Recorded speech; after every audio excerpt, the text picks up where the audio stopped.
sama-sama terjemahan. Terjemahan perintah Yesus, pergilah dan jadikanlah seluruh bangsa muridku. Yesus sudah bilang jadikan seluruh bangsa muridku. Kamu apa? Kamu suku apa? Suku Toraja. Ini kita mau bahas Toraja. Kamu Makassar nih, Alkitab mau bahasa Makassar. Kamu mau apa? Alkitab bahasa Indonesia nih, Alkitab bahasa Indonesia. Kamu mau bahasa Prancis nih, bahasa Inggris ini diterjemahkan karena itu perintah. Pergilah ke seluruh bumi. Sebarkan Injil ke seluruh bumi. Nggak ada tuh dibilang orang jangan diterjemahkan ya, tidak boleh diterjemahkan, harus pakai bahasa aslinya. Oh enggak, itu kan Quran bukan kita. Baru kadang-kadang kamu bilang wah itu Yesus cuma diutus bla bla bla gini-gini. Buktinya kamu diperintah dan kitab suci kami dapat semua dalam bahasa kami. Kalian punya bagaimana? Nggak boleh diterjemahkan, nggak boleh gini karena terjemahannya menyesatkan orang. Oh jangan kamu samakan terjemahan menyesatkan dengan terjemahan kami bro. Ya jadi sama-sama kan. Alamu menerjemahkan bahasa Ibrani sesuai dibicara sama bahasa sama Musa pakai bahasa Ibrani, terus diterjemahkan pakai bahasa Arab ketika dia berbicara sama Muhammad. Apa bedanya? Sama-sama diterjemahkan. Ya, jadi kamu jangan standar ganda bro. Di lain pihak kamu tertawa, tapi di lain pihak kamu nggak bisa gitu. Standar ganda kamu pakai bro, nggak bisa coy. Ya, lain kali makanya jangan. Saya tunggu kamu sebenarnya mau singgung masalah terjemahan ini. Tapi sebenarnya masih ada lagi satu masalah terjemahan yang saya tunggu kamu singgung, dan kalau kamu bilang itu kamu akan melukai hati semua umat muslim di Indonesia ini. Hati semua umat muslim yang tidak paham tentang bahasa Arab. Termasuk teman-teman saya di kapal pun banyak sekali yang semua nggak tahu bahasa Arab, hanya tahu baca doang, nggak tahu apa artinya. Ada pun yang sama sekali biar baca juga nggak tahu. Kamu melukai hati mereka semuanya bro. Kalau kamu bilang memang sama sekali tidak boleh terjemahkan dan menyesatkan segala macam, bla kamu tertawa, kitab kamu diterjemahkan. Ya. Jadi ini yang tidak kamu pahami ya. Maaf kata ya, Anda tidak paham di sini. Allah itu berfirman kepada nabinya loh ya, sesuai dengan bahasa nabinya. Allah berfirman kepada Musa menggunakan bahasa apa? Bahasa Ibrani. Kenapa? Karena bahasa Ibrani adalah bahasa nabinya. Siapa nabinya? Musa. Allah berfirman kepada Muhammad dengan menggunakan bahasa Arab. Iya kan? Kenapa? Karena nabinya yang diutus kepada yang diutus paling terakhir itu adalah dengan menggunakan bahasa Arab, karena nabinya itu adalah menggunakan bahasa Arab. Kan jelas. Lalu apa kaitannya dengan kitabmu yang menggunakan terjemahan? Kitab yang diterjemahkan itu adalah kitab yang diwahyukan untuk Bani Israel. Di situ bedanya. Kalau Al-Quran diwahyukan ke dalam bahasa Arab supaya diterangkan oleh orang Arab kepada orang yang tidak menggunakan bahasa Arab dan tidak meninggalkan original teksnya bahasa Arab. Kitabmu diwahyukan khusus kepada Bani Israel dengan menggunakan bahasa Israel, lalu kemudian itu tidak diperuntukkan untuk orang di luar Bani Israel. Lantas kenapa ada kitabmu? Ya itu diambil secara ilegal. Jadi bedanya sangat luar biasa. Itu antara langit dan bumi perbedaannya. Kemudian ada perintah, sebarkanlah Injil kepada seluruh makhluk. Itu bukan perkataan Yesus. Ya, Matius 28 itu berakhir hanya sampai ayat ke-15. Tidak sampai ke ayat 20. Itu kalau kamu ingin menjadikan itu sebagai perkataan Yesus, berarti bertentangan dengan perkataan Yesus yang dengan tegas mengatakan, aku diutus hanya kepada domba-domba yang hilang dari Bani Israel. Bahkan sebelum Yesus itu terangkat ke langit, Yesus berpesan kepada ke-12 muridnya agar ke-12 muridnya tidak keluar ke bangsa lain. Itu jelas. Jadi tidak ada pengajaran Yesus yang memerintahkan untuk mengajarkan Injil kerajaan Allah itu kepada non-Yahudi. Nggak ada. Itu ayat tambahan itu. Yohanes 28 itu hanya sampai ayat 15. Paham itu dengan baik. Jadi gini ya, Al-Quran itu diwahyukan oleh Allah ke dalam bahasa Arab. Ya toh? Nah, Lembaga Alkitab Indonesia itu diwahyukan oleh siapa? Kan tidak ada yang wahyukan Torah kepada Lembaga Alkitab Indonesia. Tidak ada yang mewahyukan Injil ke Lembaga Alkitab Indonesia. Kan tidak ada. Murni mereka menerjemahkan. Silakan aja Anda menerjemahkan, tapi itu bukan firman Allah. Kan gitu. Berbeda dengan Allah menceritakan tentang Nabi Musa kepada Rasul Muhammad SAW, itu adalah firman Allah. Firman Allah dalam bahasa Arab kepada Rasulullah Muhammad SAW yang menceritakan tentang kejadian terjadi tentang Nabi Musa. Itu firman Allah. Tetapi ketika kitabnya Nabi Nabi Musa, kitabnya Nabi Isa diterjemahkan ke dalam bahasa Indonesia, itu bukan lagi firman Allah, tetapi itu adalah pemahaman orang-orang yang ditunjuk duduk di dermaga Alkitab Indonesia untuk menafsirkan, memaknai perkataan Allah yang ada dalam kitabnya orang Yahudi. Paham itu dengan baik. Lantas kemudian bagaimana dengan orang-orang awam Islam yang tidak paham Al-Quran? Berarti dia dipaksa harus menggunakan bahasa Arab? Tidak juga. Tidak. Silakan mereka memahami Al-Quran itu dan menggunakan terjemahan, silakan aja. Karena kenapa? Orang Islam itu ketika mengkaji Islam menggunakan terjemahan Al-Quran bukan tujuannya untuk mengkritisi, tetapi untuk memahami apa maksud firman Allah itu. Berbeda dengan kalian.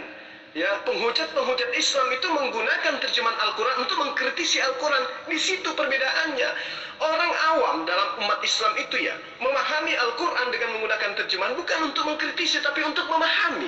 Dan mereka sudah dipahamkan bahwa la ilaha illallah, tidak ada Tuhan selain Allah. Yang muncul kemudian adalah pengkritik-pengkritik Quran dengan menggunakan terjemahan.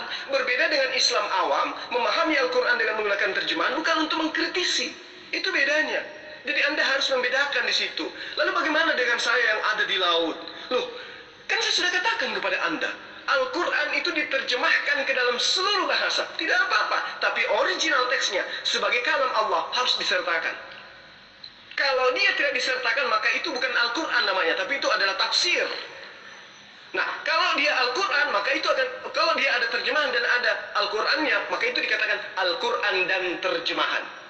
Jadi Anda harus paham itu. Anda harus paham itu dengan baik. Ya, berbeda dengan kitabmu. Wong kitabnya orang kamu terjemahkan kok. Yang terjemahkan siapa? Allah? Bukan. Tapi orang-orang yang dipercayakan oleh lembaga Alkitab untuk menerjemahkan kitabnya orang Yahudi ke dalam bahasa Indonesia. Berbeda dengan Al-Quran. Menerjemahkan firman Allah kepada Musa, kepada Rasul Muhammad SAW. Itu Allah itu sendiri. Berbeda dengan kitabmu. Loh, gimana sih? Ini kan kamu bertanya kaitannya dengan surah Ibrahim ayat 4. Wa ma arsalna min rasulin illa bilisani qaum. Kenapa Al-Quran itu diceritakan tentang Nabi Musa tapi dalam bahasa Arab? Kan gitu ya. Nah, kan saya sudah menjelaskan kepada saudara bahwa Allah ya, yang adalah pemilik segalanya itu berfirman kepada Rasulullah Muhammad SAW dalam bahasa Arab. Kan Rasulullah Muhammad SAW diutus kepada siapa? Kepada bangsa Arab yang menggunakan bahasa Arab. Makanya dikatakan dalam Al-Quran, pijakannya jelas. Kami tidak mengutus seorang rasul pun kecuali dalam bahasa kaumnya. Nah, ketika Nabi Muhammad SAW itu diutus kepada kaumnya, ya, yaitu kepada bangsa Arab, maka Allah menggunakan bahasa Arab sebagai bahasa perantara, sebagai alat untuk berinteraksi, komunikasi gitu. Jadi tidak mungkin kemudian Allah menggunakan bahasa Ibrani kepada Muhammad untuk Muhammad terangkan kepada orang yang menggunakan bahasa Arab. Itu nggak mungkin. Begitupun sebaliknya, Allah tidak mungkin menggunakan bahasa Arab kepada Musa, yang Musa ditugasi untuk menerangkan Torah kepada kaum yang menggunakan bahasa Ibrani. Kan nggak mungkin. Jadi ini sudah terjelas sekali sebenarnya. Kamu aja yang tidak paham. Kemudian, kondisi ini ingin kamu samakan dengan terjemahan Bible ke dalam bahasa Indonesia. Satu, asal-usul kitabmu itu kan untuk Bani Israel. Torah diperuntukkan untuk Bani Israel. Injil diperuntukkan untuk Bani Israel. Lah siapa Anda? Lantas siapa lembaga Alkitab Indonesia? Apakah Allah mengutus seorang nabi untuk orang Indonesia dalam kemudian menggunakan bahasa Indonesia? Kan tidak. Dipahami saja bahwa kitabmu memang itu bajakan, terjemahan dari kitabnya agama lain. Selesai masalah. Pokoknya intinya sama-sama terjemahan. Saya tidak pernah menertawai Allah menerjemahkan kau punya kata-kata pembicaraan sama Musa ketika dia menyampaikan kepada Musa. Saya nggak pernah tertawa tuh, karena memang saya paham kok. Ya iyalah, ketika firman yang diucapkan itu diterjemahkan nggak ada masalah. Begitu juga ketika firman yang tertulis diterjemahkan, masalah jadi mana bro? Nggak ada masalah coy. Makanya saya bilang, kamu melukai hati sebagian umat muslim yang tidak paham tentang bahasa Arab karena kamu bilang terjemahannya menyesatkan. Artinya apa? Artinya memang kamu paksa orang supaya harus tahu Arab. Kalau kamu nggak tahu Arab, kamu tersesat nanti karena itu pemahaman bla bla bla gini bla bla bla gini bla bla bla. Oke lah, kamu bilang kan ada ustadz yang tuntun. Iya, kalau dia memang lagi di darat. Kok kayak kita yang kayak begini yang kerja di laut kayak gini gimana? Yang nggak ada ustadz, nggak ada ini, nggak ada itu gimana? Untung-untung kalau ada sehari hari Jumat pergi otomatis mereka kasihan. Saya lihat cuma setiap hari cuma buka baca. Mereka tidak ada yang tuntun. Jadi gimana kalau mereka patokan sama terjemahan terus ambil terjemahannya menyesatkan? Itu gimana? Kasihan dong mereka, kasihan dong orang terjemahan yang tidak tahu tersesat semua mereka kalau kayak gitu dong. Makanya itu kenapa baru kamu bilang Muhammad diutus untuk segala. Kalau Muhammad diutus untuk segalanya, seharusnya firmannya pun diterjemahkan semua bahasa. Tanpa embel-embel tidak boleh diterjemahkan, tanpa embel-embel terjemahan menyesatkan, tidak boleh kayak begitu, bro.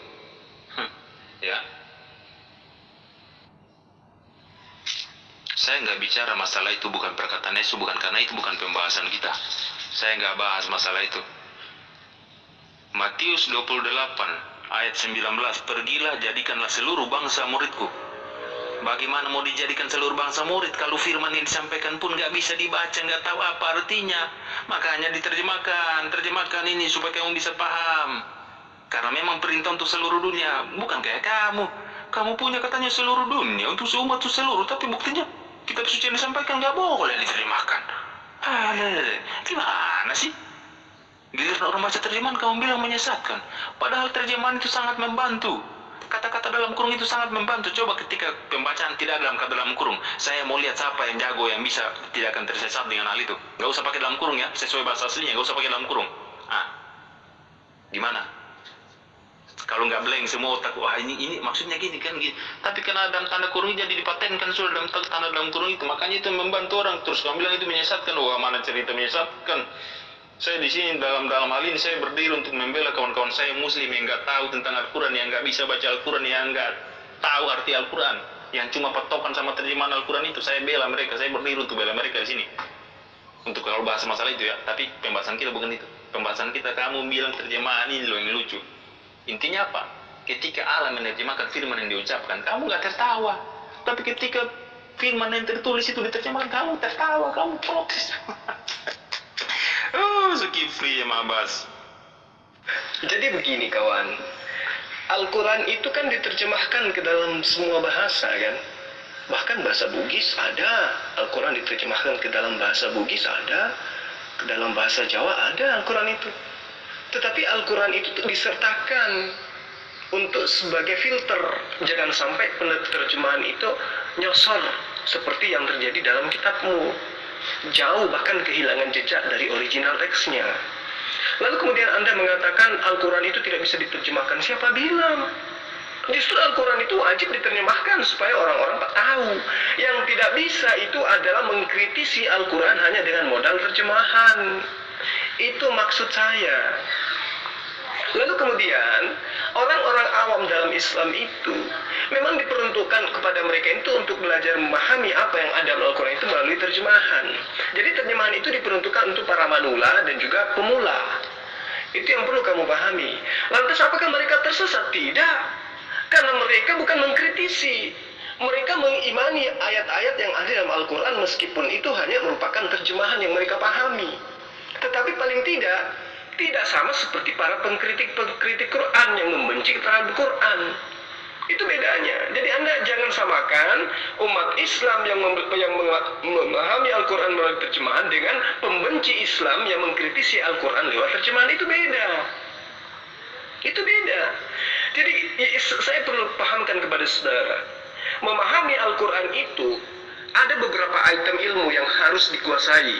Pertama diantaranya adalah terjemahan. Jadi terjemahan itu adalah bagian daripada kaidah untuk memahami Quran. Itu diantaranya. Tetapi apakah kaidah penerjemahan itu untuk mengkritisi? Bukan. Terjemahan itu tidak bisa digunakan untuk mengkritisi Al-Quran. Tidak bisa. Tapi Al-Quran bisa dipahami dengan menggunakan terjemahan, bisa. Tetapi untuk mengetahui apa yang terkandung di dalamnya dibutuhkan disiplin ilmu yang lain. Itu yang perlu kamu paham. Antara orang yang memahami Al-Quran dengan menggunakan terjemahan itu berbeda dengan orang yang mengkritisi Al-Quran dengan menggunakan terjemahan. Anda harus bedakan itu dulu. Lalu kemudian kaitannya dengan Matius 28 ayat 18 sampai ayat 20. ini perlu dipahami dengan baik ya, bahwa ayat itu jelas diragukan keautentikannya. Jadi itu bukan berasal dari pemahaman orang Islam, tapi Kristen itu sendiri. Banyak pakar, banyak profesor yang mengatakan bahwa itu bukan lagi murni firman, bukan murni firman, tapi bukan merupakan, tidak ada di dalam kodeks yang ada gitu loh. Ayat ini diragukan. Banyak sarjana yang berpendapat bahwa Matius 28 ayat 15 adalah penutup dari buku menurut Matius itu sendiri. Misalnya Robert Fang, profesor ilmu perjanjian baru, itu jelas mengatakan bahwa perintah utama di dalam Matius ayat 28 Matius 28 ayat 18 sampai ayat 20 maksud saya, itu telah diciptakan oleh para penginjil untuk mengarahkan ide untuk menyebarkan ajaran Kristen ke seluruh dunia. Jadi Yesus sangat tidak mungkin memiliki ide untuk mengajarkan ajarannya ke seluruh dunia. Dan Yesus sudah pasti bukan pendiri lembaga ini, yaitu bukan pendiri Kristen ini. Jadi ayat itu tidak menggambarkan perintah yang diucapkan oleh Yesus. Ya, memang tidak mungkin Yesus yang diutus hanya kepada domba-domba yang hilang dari umat Israel itu yang tertera di dalam Matius 15 ayat 24, kemudian berkata lagi agar menjadikan semua bangsa di dunia sebagai pengikutnya. Itu tidak mungkin. Yesus jelas menerangkan dia diutus hanya kepada bangsa Israel, bukan kepada bangsa di dunia.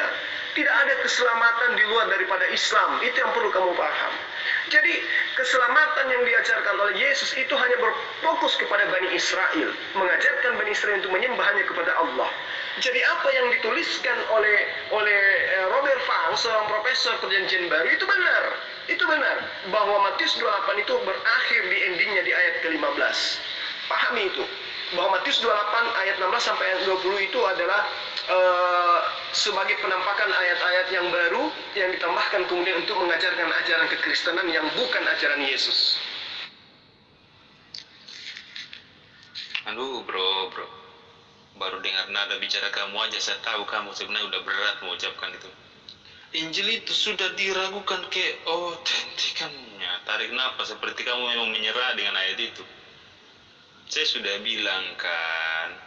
bilang berulang-ulang kali, kita jangan membahas apa yang sudah ada, tapi kita jangan menggugat apa yang sudah ada, itu sudah ada. Kalau kamu ragukan, tunjukkan mana yang kitab yang asli Injil yang tidak menyertakan ayat itu, tunjukkan. Yohanes tadi yang kamu bilang, yang cuma sampai di ayat 15, itu bukan cuma sampai di ayat 15, tapi yang ditemukan, yang masih bisa terbaca, yang masih bisa untuk dibaca mata, cuma sampai ayat 15, yang lainnya udah nggak bisa dibaca. Tapi untungnya sebelum itu rusak kan sudah disalin, manuskripnya kan udah dibikin, udah banyak, jadi nggak ada masalah lagi kan. Nah, itu yang keeroran kamu. Terus kalau kamu lagi pakai standar yang seperti itu, saya pasti bilang berarti kamu punya dari 1 sampai terakhir 0 semua palsu. Karena kenapa? Mana kita punya kamu masih mendingan saya punya masih ada sampai ayat 15, punya mana? Udah dibakar. Mana punya kamu? Tidak ada. Mana naskah pertama punya kamu? Tidak ada, udah dibakar. Mana? Siapa yang bisa tahu? Siapa yang bisa pegang? Siapa yang bisa jamin kalau itu akan sama seperti yang dibakar? Nggak ada yang bisa jamin. Tapi saya ulang bicara, saya nggak akan permasalahkan masalah itu karena itu tidak relevan untuk mau dibahas. Karena kita hanya membahas apa yang sudah ada, bukan menggugat. Oh ini nggak ada, bukan. Itu anak TK, itu debat anak TK yang kayak gitu itu. Ya, main perang-perangan anak TK yang kayak gitu itu bro. Saya kira kamu udah debater, udah senior, udah lama. Aduh, ayolah kita berbicara konsep seperti bagaimana debater yang memahami masalah hal itu. Coba kamu lihat pendebat kayak si Manacem Ali, kayak si mana ada mereka memperbahaskan masalah kitab suci. Mana ada seperti kalian ini. Situ si Bambang Nursena debat sama siapa Gracia Pelo, mana ada mereka permasalahkan. Intinya satu bro, ketika Allah menerjemahkan firman yang dia ucapkan, kamu nggak protes, tapi ketika firman yang tertulis diterjemahkan, kamu protes. Itu yang pertama. Yang kedua, pemikiran kamu kayak begini sama persis seperti pemikiran Sinandar. Karena ada bahasa aslinya. Karena disertakan bahasa aslinya, makanya itu bisa dibilang kitab suci. Kalau nggak disertakan, nggak bisa dibilang itu kitab suci. Begitu kan pemahaman kamu kan, kayak Sinandar kan? Kitab suci itu adalah kandungan firman, kandungan makna firman yang tertulis di dalam itu, bukan bahasa. Itu yang dibilang kitab suci. menurut saya. Jadi kamu tidak bisa paksakan konteks kitab suci kamu yang harus begini, nanti harus pakai bahasa asli, ada bahasa asli di ini baru bisa dibilang kitab suci. Nggak bisa, kamu nggak bisa bilang kayak begitu. Alkitab saya, agama saya sudah duluan jauh ada daripada agama kamu. Sampai sekarang pun mana ada orang yang protes tentang Alkitab kita? Mana ada orang-orang Yunani yang protes, weh, Alkitab Indonesia ternyata salah. Itu kata Yunaninya bukan kayak gini. Mana ada? Mana ada orang-orang yang protes Alkitab Indonesia? Mana ada orang-orang yang protes masalah Alkitab? Mana ada orang-orang yang protes masalah kitabnya Kejadian Taurat tadi yang ditulis Musa yang kamu bilang tadi yang protes? Nggak ada yang protes. Jadi yang kamu tanyakan tidak relevan dengan topik yang dibahas, bro. Yang kamu minta tidak relevan sama topik yang kita bahas. Ya. Yang pembahasan seharusnya bukan kayak begini, tapi kamu bikin jadi kayak begini pembahasannya karena permintaan kamu yang sangat murahan. Ya, jadi itu yang saya bilang sama kamu supaya kamu pahami besok-besok kalau kamu hadapi siapa lagi, ya mungkin kalau kamu hadapi siapa lagi jangan singgung masalah terjemahan lagi. Karena ya kayak beginilah jadinya. Kalau kamu singgung masalah terjemahan itu, kamu seperti lempar lumpur ke muka siapa yang menerjemahkan firman yang disampaikan kepada nabimu itu. Ya, saya nggak bilang orangnya, tapi kamu langsung terjemahkan siapa.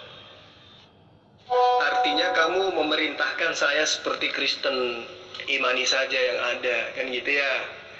Coba saya kasih contoh nih. Di dalam Matius 10 ayat 10 itu jelas bertentangan dengan Markus 6 ayat 8 sampai ayat 10. Inti ayatnya gini. Pada ayat Matius, Yesus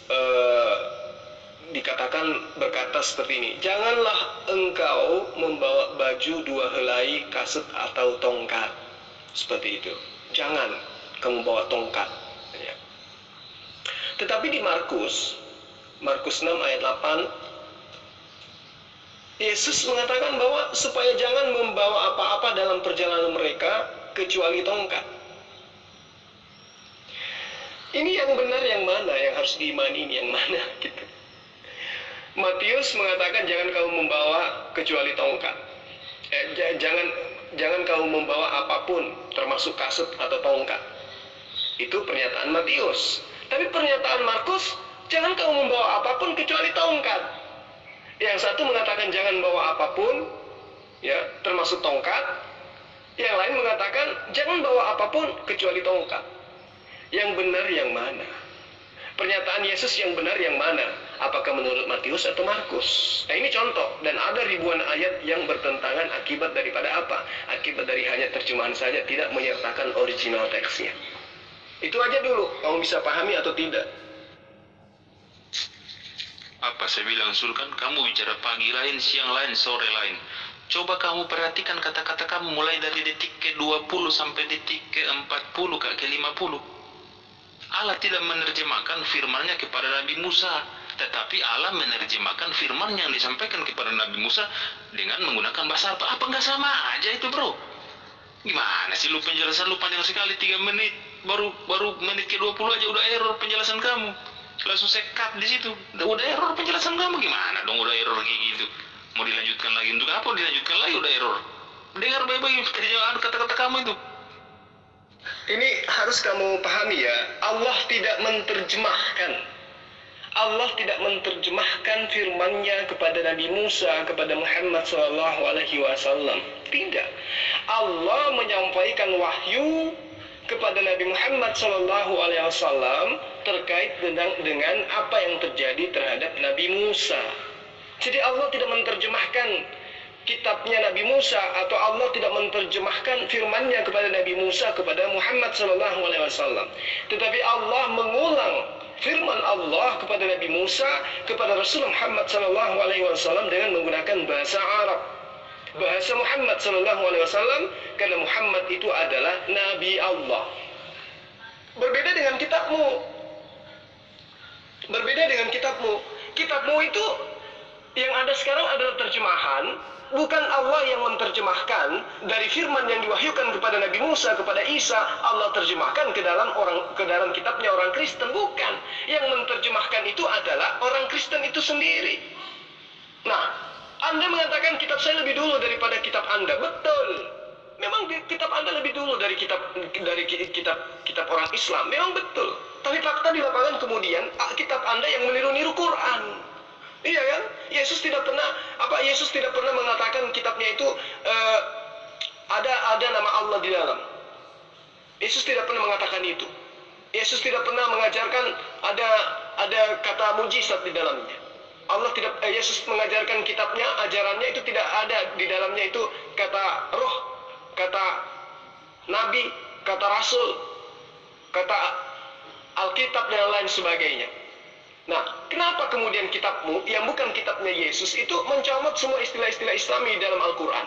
Padahal dia datang lebih awal katanya. Tapi faktanya, Lembaga Alkitab Indonesia ambil kata Allah dari mana? Lembaga Alkitab Indonesia ambil kata Alkitab dari mana? Lembaga Alkitab Indonesia ambil kata Nabi, ambil kata Rasul, ambil kata mujizat, ambil kata Roh Kudus, ambil kata iman, itu dari mana? Semua dari Al-Quran. Jadi kitabmu itu, jika kamu katakan lebih duluan kitabmu, jangan salah. Kitabmu itu ada nanti di abad ke-18, Al-Quran adanya di abad ke-6. Pahami itu. Nah, akibat daripada terjemahan itulah kemudian apa yang terjadi di kitabmu. Esra 2 ayat 5 maksud saya bertentangan dengan Nehemia 7 ayat 10. 2 Raja-Raja 8 ayat 26 bertentangan dengan 2 Tawarik 22 ayat 2. 2 Raja-Raja 24 ayat 8 bertentangan dengan 2 Tawarik 36 ayat 9. 2 Samuel 10 ayat 18 bertentangan dengan 1 Tawarik 19 ayat 8.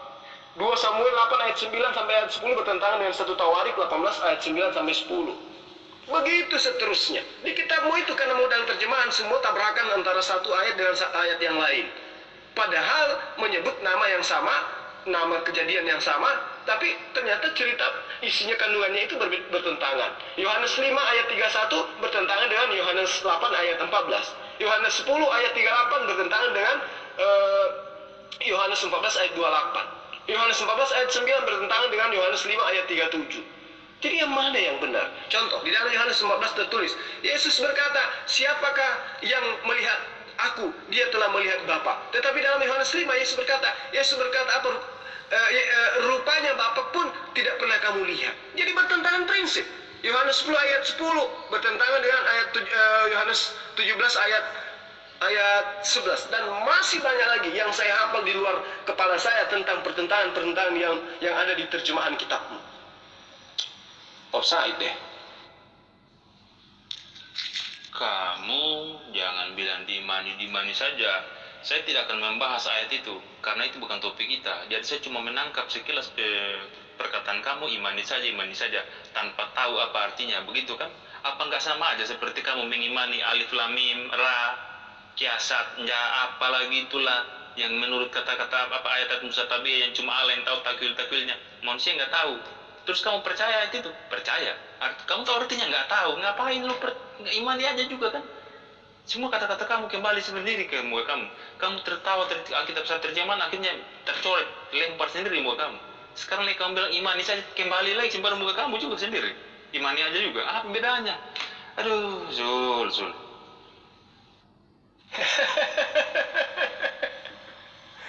Aduh. Jadi kamu nggak mau masuk membahas ayat-ayat yang bertentangan gitu. Oh ya sudahlah kalau gitu ya. Artinya kau sudah mengakui itu. Lalu ketika ada ayat dalam Al-Quran mengatakan alif lam mim atau shad dan lain sebagainya, Anda kemudian mengatakan apa artinya itu? Lah itu tidak ada artinya. Sama ketika saya menuliskan A, B, C atau F, H, G, O, apa artinya? Tidak ada. Itu hanya tantangan kepada orang Arab. Hai orang Arab, saya berfirman dalam bahasa Arab bahasamu. Tapi apakah kamu mampu membuat firman, membuat syair, membuat perkataan seperti kalimat yang ada dalam Al-Quran ini? Itu tantangan. Artinya bahwa Allah berfirman dalam bahasa Arab, tetapi orang Arab yang paham bahasa Arab tidak mampu menciptakan ayat suci Al-Quran, ayat yang setara dengan satu ayat dalam Al-Quran. Itu maksudnya. Jadi bukan hanya mengimani saja. Makanya saya bilang kalau Anda tidak memahami Al-Quran, tidak ada ilmu untuk itu, Anda tidak usah membahas Quran. Ya. Jadi bagaimana dengan Markus dengan Matius? Yang mana yang harus dipercaya? Yang satu mengatakan Yesus memerintahkan bawa tongkat, yang satu mengatakan tidak usah bawa tongkat. Anda bingung bukan?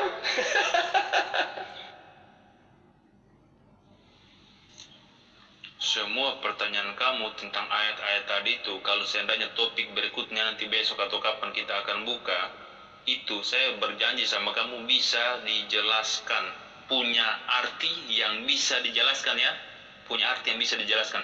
Semua kitab suci dari Kejadian sampai Wahyu semua punya makna, punya arti.